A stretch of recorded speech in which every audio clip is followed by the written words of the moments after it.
Jangan lupa like, share kepada teman-teman kalian, subscribe, dan klik lonceng untuk mendapatkan notifikasi dari video-video terbaru kami. Sahabat TV dan sahabat desa, pemirsa yang kita hormati, kita bahagia sekali hari ini kita bisa berkumpul di Kabupaten Padang Pariaman di tepi pantai yang sangat indah sekali. Ditambah lagi kita hari ini kita pengen ngobrol bersama dengan yang memimpin Kabupaten Padang Pariaman. Beliau adalah Bapak Bupati Suhatri yang sangat luar biasa. Ditambah dengan Suhatri Bur. Namanya agak susah tapi orangnya keren. Ditambah lagi kita dapat tamu kehormatan dari Kementerian Desa. Dalam hal ini adalah Bapak Agus Kuncoro, Kepala Pusat Pengembangan Kebijakan Desa. Selamat siang Pak Agus. Ditambah lagi dilengkapi dengan kawan kita yang tidak asing lagi, yaitu Ketua Komisi 3 DPRD yang mengawasi khusus untuk perdesaan, Pak Dwi, yang didampingi juga dari anggota Komisi 3 DPR Kabupaten, Pak Rahmadian. Kita pengen ngobrol-ngobrol lah, Pak Bupati. Kita mulai ya Pak ya. Iya. Di era sekarang sedang lagi ngetop nih dengan digitalisasi, terus tambah lagi dengan potensi Bapak yang di situ wisata alam yang besar sekali.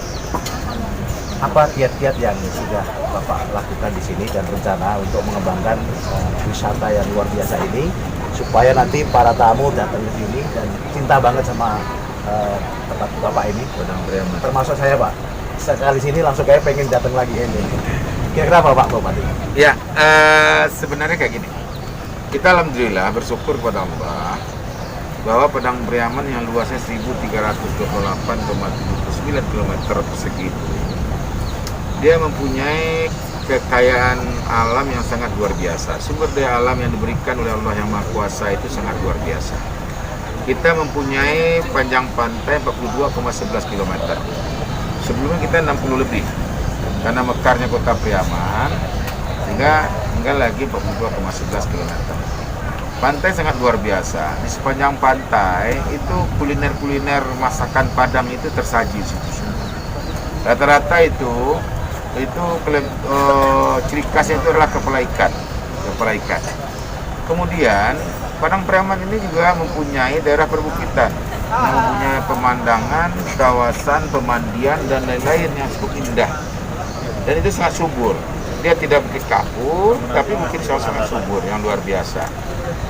Kemudian salah satu target kita di Padang Pariaman ini selama ini mungkin PAD kita masih sangat rendah. Kita belajar juga kepada daerah yang sudah mengembangkan pariwisatanya. Dalam 10 tahun itu 2 era kepemimpinan perdesasinya, dia bisa mengangkat PAD-nya sampai 1000%. Sampai mendekati, 700%. Salah satu contoh itu Boyolali. Boyolali dulu 9 tahun yang lewat dia baru 80 miliar PAD-nya. Sekarang sudah 540 miliar. Ini saya sudah diskusi dengan Bupati sebelumnya, yaitu Pak Abdullah Anas. Kemudian sekarang dilanjutkan oleh istri beliau. Jadi oleh sebab itu, kenapa kita juga belajar situ? Kita ingin seperti itu juga. Kita mempunyai kekayaan alam yang sangat luar biasa, panjang pantai yang indah, kemudian juga perbukitan. Cuman sekarang kendala kita karena kita jauh dari pusat ibu kota Indonesia itu, tentu banyak juga investor-investor yang merasa ragu. Tapi kita tak intentinya mengajak para investor, kemudian mencoba melakukan pendekatan ke kementerian terkait. Wabil khusus juga ke Pak Agus Kuncoro ini sebagai kepala pusat pengembangan desa. Bagaimana betul-betul bisa diangkat potensi-potensi pariwisata yang ada di Padang Pariaman ini. Kita berharap Pak Agus Kuncoro juga datang ke Pantai Ketapiang, Pantai Tiram, kemudian juga bisa datang ke tempat Malibu Anai, kemudian datang ke Lubuk Bonta, ada juga Rumah Putih, tempat pemandian daerah perbukitan. Kemudian juga kita mempunyai juga yang nama Bukit Lambe, Mountain View. Kita juga punya Bukit Bule yang belum terkelola, belum sepenuhnya dikelola. Karena juga kita berharap bagaimana daerah-daerah itu bisa sepenuhnya diserahkan untuk dikelola. Nah, jadi persoalan kita adalah karena di Minangkabau ini tanah itu banyak tanah-tanah dan tanah-tanah pesakku tinggi, tanah-tanah ulayan. Nah, ini yang barangkali selama ini yang menjadi dilema kita. Tapi saya yakinkan kepada para investor, kepada pengusaha yang mau, itu kita mudahkan semua. Kita yakinkan bahwa itu bisa kita mudahkan. Kita fasilitasi, kita mediasi, dan insya Allah kita akan turun langsung. Karena target kita, dalam 10 tahun ini PAD Padang Preman sekarang yang 112 kemarin target, tercapai 103, kita berharap tahun ini 130 target kita itu bisa kita wujudkan. Nah, bagaimana nanti 5 tahun ke depan itu bisa menjadi mencapai angka 250, kemudian setelah 5 tahun ke depan itu bisa mengangkat angka di atas 500. Ini juga target-target kita. Salah satu potensi ini yang kita kejar. Ini potensi sangat luar biasa. Potensi wisata ya? Iya, potensi wisatanya. Ada pantainya, ada alamnya, ada danaunya, ada pemandiannya, ada telaganya. Nah, ini yang sangat bisa kita jual. Tambah dengan tempat-tempat daerah wisata yang merupakan cagar budaya. Cagar budaya kita juga banyak. Nah, ini yang barangkali yang bisa kita jual. Tergantung bagaimana kita mengemasnya lagi. Tergantung bagaimana kita mencoba membuat daya tarik sehingga investor bisa juga masuk. Kita mudahkan semua, insya Allah. Kemudian kita dari ini sudah mencoba pada para pedagang kita ini, bagaimana itu harganya stabil. Oh, ini Pak Skandar datang, Pak Kuncoro datang, Pak Dwi datang, harganya sama. Pak Dwi datang dengan Pak Kuncoro, Pak Skandar datang, harga sama. Ini sudah kita lakukan, membuat harga yang standar, yang ditulis. Walaupun bagaimanapun, berapapun mahalnya, kalau harganya kelihatan, orang tidak akan bilang mahal. Tapi ketika tidak tahu, kemudian harga segini, orang mengatakan itu akan mahal. Nah, inilah salah satu upaya-upaya kita, karena kita cuma, kita lihat aja kan, garis pantai kita pantai bebas, lautan lepas. Pulau-pulaunya nggak seberapa, itu bedanya dikit, ombaknya besar. Bagi yang mandi tentu perlu diperhatikan khusus. Karena bagaimanapun kita tidak ingin ada korban gara mandi di gulung ombak karena dia lautan lepas. Nah ini, tapi pasirnya sangat luar biasa. Pantai kita nggak kalah dengan Bali. Apalagi kalau dibandingkan Banyuwangi. Banyuwangi pantainya kuning, nggak berapa yang putih pasirnya. Ini putih semua sepanjang pantai. Tinggal lagi bagaimana kita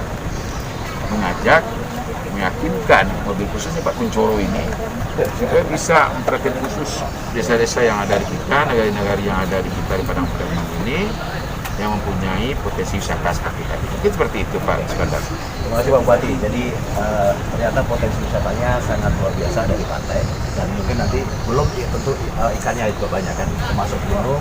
Terus ternyata tadi ada tempat-tempat yang wisata alam yang bisa digunakan. Dan ternyata Pak Bupati udah belajar kemana-mana juga, salah satunya Bupati Banyuwangi ya. Iya. Nah ini tantangan dari Pak Agus nih. Ternyata Pak Bupati sudah belajar di sana kemari dan memang pengen kembangkan wisata desa atau nagari yang dengan potensi ada. Nah mungkin dorongan dari kementerian sisi kebijakan itu kayak apa Pak? Terima kasih Pak Kandar. Saya terhormat sekali di sini bisa dijamu dan sekaligus dilayani oleh para pejabat yang luar biasa, Pak Bupati, Ketua Komisi 3, serta anggotanya. Jadi ini orang yang berpengaruh di bumi Padang Pariaman. Jadi yang sangat berpengaruh dan punya power untuk melakukan segala eksekusi, khususnya dalam hal yang terkait dengan pengembangan wisata maupun kesejahteraan masyarakat.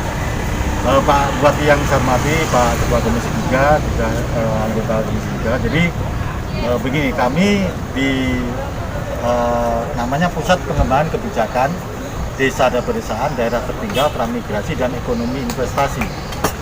Jadi di bidang ekonomi dan investasi, program prioritas kami adalah melakukan pengembangan desa wisata dan desa digital. Wabil khusus di tempat kami, kita prioritaskan pada desa digital yang dimana diantaranya juga masuk dalam desa wisata. Jadi itu yang prioritas kami di 2021 kemarin. Karena saat ini masih pandemi, makanya kita agak undur sedikit, tapi kegiatan tetap kita mantapkan agar nanti setelah pandemi selesai atau paling tidak melandai, kita bisa running sesuai dengan target yang sudah ada di RKKL kita maupun di program kita. Pak Bupati dan teman-teman semua, jadi tugas dan fungsi kami adalah melakukan suatu kajian bagaimana prioritas-prioritas nasional ini agar sinkron dengan prioritas yang ada di kabupaten dan sebaliknya. Untuk itu kami melakukan suatu kajian tidak hanya berdasarkan masukan, proposal maupun usulan, tapi kami melakukan secara langsung turun ke lapangan, berbincang dengan Pak Bupati, dengan teman-teman legislatif, dengan masyarakat sekalipun maupun dengan unsur-unsur penggiat wisata yang ada di Kabupaten Padang Pariaman contohnya. Jadi kami sudah melihat sekilas beberapa potensi, dan memang apa yang disampaikan Pak Bupati, kita perlu ada pengembangan karena jujur saja di Kabupaten Padang Pariaman ini sudah tersedia alamnya, tinggal meningkatkan lagi. Dan alhamdulillah tadi dengan Pak Dwi kami juga sudah berbincang banyak, dan beliau sangat support karena beliau di Komisi 3 juga membidangi di pariwisata salah satunya. Jadi inilah konektivitas antara pemerintah daerah, pemerintah pusat, kemudian masyarakat yang harus segera kita lakukan actionnya. Untuk itu kami juga didukung nanti data-data yang ada, dan kami berusaha meyakinkan pimpinan dan KL lain agar minimal bisa ikut berintervensi kepada Kabupaten Padang Pariaman ini. Kemarin ada 6 KL ya, 6 KL yang sudah ikut bergabung, dan salah satunya yang sudah menjadikan adalah di Kementerian Kominfo atau Bakti terkait dengan jaringan, karena dari pertemuan kami, sosialisasi kami daripada wali nagari, mereka menyampaikan kesulitan tentang akses internet. Jadi itu mungkin yang kami eksekusi awal, mungkin kita dorong dengan Bakti Kominfo untuk segera memasang paling tidak beberapa wilayah yang saat ini sudah siap untuk dilakukan pengembangannya. Saya kira itu Pak Gandar. Terima kasih. Oke, terima kasih Pak Agus yang luar biasa mendorong juga. Saya ingin tambah dengan Pak Bupati ini. Jadi ternyata untuk desa digital dan wisata itu satu tadi infrastruktur yang memang mendukung, dan langsung kedua SDM Pak, nanti kader-kader sekitar. Terus sisi yang lain gabungan dari kementerian yang nanti akan datang ke Padang Pariaman. Nah, ini saya nambahin dari Pak Agus tadi Pak. Jadi dari Kementerian Desa kayaknya Pak salah satu akan mendukung juga tentang talenta digitalnya. Jadi nanti ada pelatihan di sana yang alhamdulillah sudah dibuat di Padang Pariaman. Itu sampai 2024 masalah. 2021 ada, 2022 ada, 2023 ada, 2024. Itu kan salah data dari Bank Dunia. Dan kita perlu syukuri langsung bisa disampaikan kemarin. Nah, saya pengen realnya Pak nih. Setelah nanti kemarin kita sosialisasi, terus juga udah mulai Pariaman. Nah, kita kan langsung pengen action. Nah, action kan butuh ada satu perencanaan. Nah, kira-kira nanti dari sisi kabupaten apa Pak yang dulu?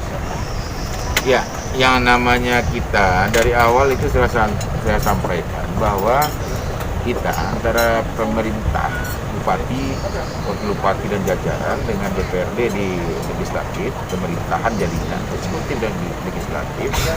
Kalau kita bicara persoalan digital tourism itu memang itu didukung penuh. Karena target kita yang namanya digital tourism, target kita itu adalah bagaimana bisa meningkatkan PAD. Karena bagaimanapun kita hanya menjual potensi yang ada. Oleh sebab itu tentu kita akan membuat sebuah perencanaan yang sudah kita masukkan dalam RPJMD yang sesuai dengan visi misi kita, yaitu mewujudkan Padang Pariaman yang unggul berkelanjutan Regius Sejahtera dan Berbudaya. Jadi Padang Preman Berjaya. Jadi salah satunya adalah bagaimana Padang Preman itu bisa mengangkat BAD-nya, dan yang menopang utamanya adalah di sektor pariwisata. Nah ini makanya kita perlu digital tourism itu. Kenapa penting digital itu? Karena salah satunya yang akan mempromosikan juga nanti. Tanpa ada wisata digital pariwisata ini tidak akan berkembang, tidak akan dikenal oleh seluruh dunia.